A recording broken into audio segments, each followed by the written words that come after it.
இயேசுவின் நாமத்தினாலே உங்களை எல்லாரையும் நான் வாழ்த்துகிறேன். இந்த காலை வேளையிலே உங்களை பார்ப்பதில் சந்தோஷம்.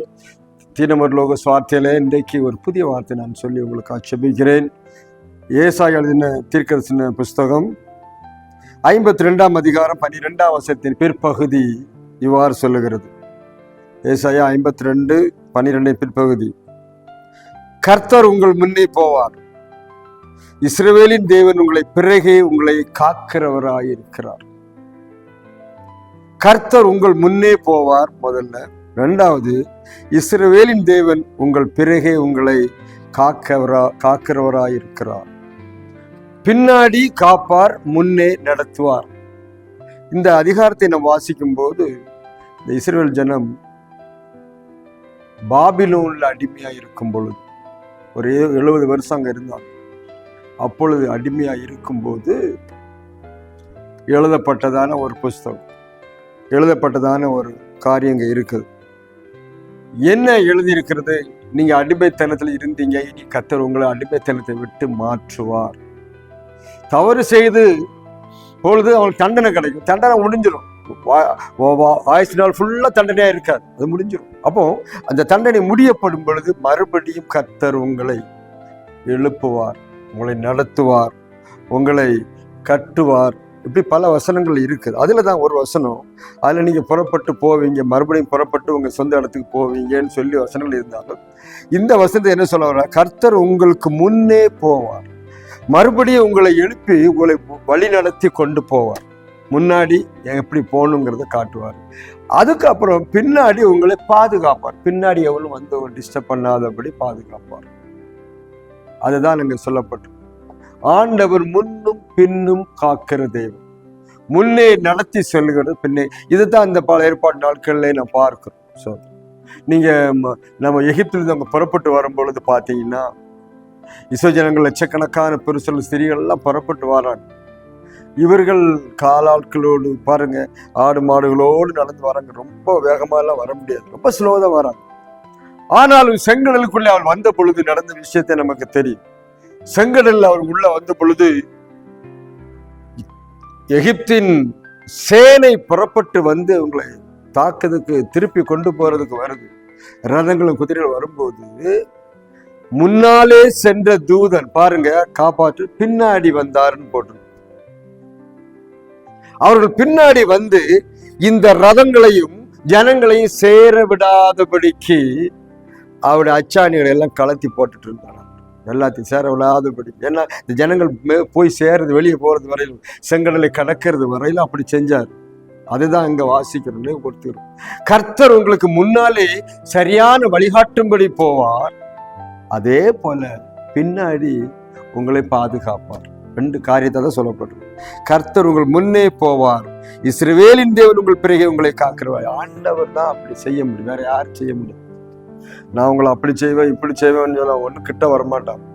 அநேக தேவர்கள் இருக்கிறாங்க உலகத்துல, அவங்க எல்லாம் உதவி செய்யற தேவர்கள். அவர்கள் எல்லாம் ஒரு லிமிட்டட் சர்வீஸ் தான், கொஞ்சம் தூரம் தான், லிமிட் இவ்வளவுக்குள்ளதான் இருப்பார், அதுக்கு அவங்க இருக்க மாட்டாங்க. சில தேவர்கள் அந்த ஏரியாக்குள்ளதான், வெளியே வர முடியாது. அப்படி இருப்பதுனால அவருடைய கேட்கறதுனால எந்த காரியம் நடப்பதில்லை.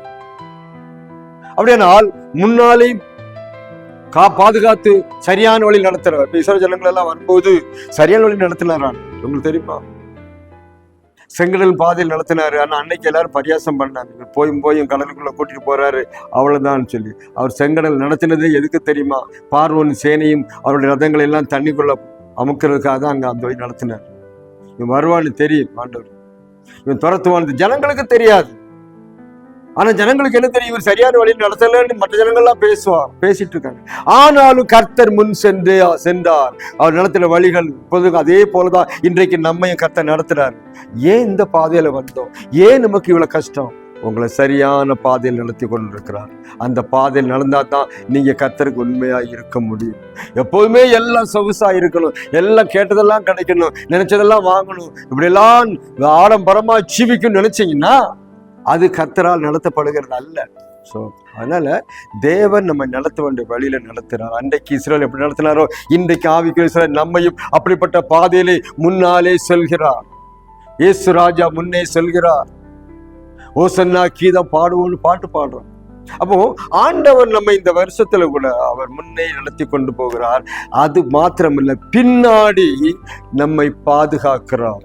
யாரும் அட்டாக் பண்ணாத பின்னால சில பிரச்சனை நடந்துடும். பிசாசு முன்னாடி பார்ப்பான், முடியலன்னா பின்னாடி வந்துடும்.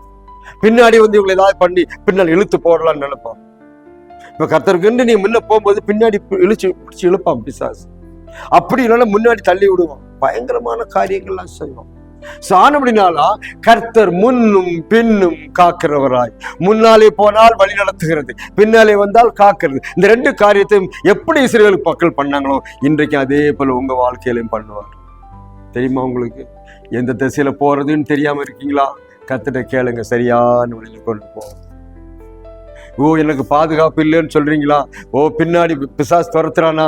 கவலைப்படாதீங்க, கர்த்தர் உங்களோடு இருக்கிறார். பாதுகாக்கிற தேவன், முன்னும் பின்னும் பாதுகாக்கிறவர். அதைத்தான் நீங்க சொல்லி நான் பார்க்கிறோம். இந்த அருமையான கால வேளையில நீங்கள் தேவனுடைய பாதுகாப்புக்காக வெயிட் பண்றீங்களா? தேவன் உங்களை பாதுகாக்க விரும்புகிறார். நடக்கிற வழி கஷ்டமா இருக்கலாம், கல்லுகளா இருக்கலாம், முள்ளுகளா இருக்கலாம், வனாந்தரமா இருக்கலாம், தண்ணி இல்லாத இடமா இருக்கலாம், பிரச்சனை உள்ள இடமா இருக்கலாம். கவலைப்படாதீங்க, கர்த்தர் உங்களை சரியான வழியில நடத்துவார். அவர் உங்களை போஷிப்பார். அவர் உங்களுக்கு வறண்ட காலத்திலும் மழை இல்லாத காலத்திலும் உங்களை நடத்துவார். ஈசாக்கு பஞ்ச காலத்துல, மழையே இல்லாத சமயத்துலதான் அவர் பயிர் வைக்கிறாராம். ஈசாக்கு விதை விதைச்சான் எப்ப தெரியுமா? மழை இல்லாத பஞ்ச காலத்தில்.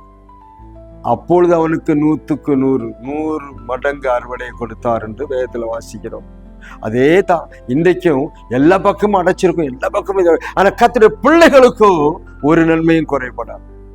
அவர் விசுவாசி நன்மை. ஏன்னா அவர் பின்னால காக்கிறார், முன்னாலே நடத்துகிறார். அது சரியான வழி நடக்க இந்த காலங்களில் ஒப்புக்கொடு.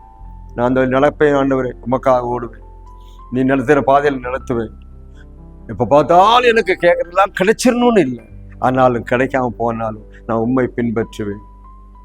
சில சமயம் தண்ணி கிடைக்காம இருந்துச்சு வனாந்தரத்துல, ஆனா 3 நாள் தண்ணி இல்லாம இருந்துச்சு. ஆனா மறுபடியும் தண்ணி கொடுத்தார். மாறாவின் கசப்பு இருந்துச்சு. எல்லாம் நன்மைக்கு தான் நடத்துவார். இன்றைக்கு உங்களை நன்மையின் பாதை நடத்த வந்திருக்கிறார். அவர் முன்னாலே உங்களை வழி நடத்துகிறார், பின்னாலே உங்களை காக்கிறவராக இருக்கிறார். ஒப்பு கொடுங்க. கர்த்தர் உங்களையும் குடும்பத்தையும் ஆசீர்வதிப்பாராக. இந்த தேவன் உங்களை என்றென்றைக்கு நடத்தி இந்த சீயோனை கொண்டு சேர்ப்பாராக.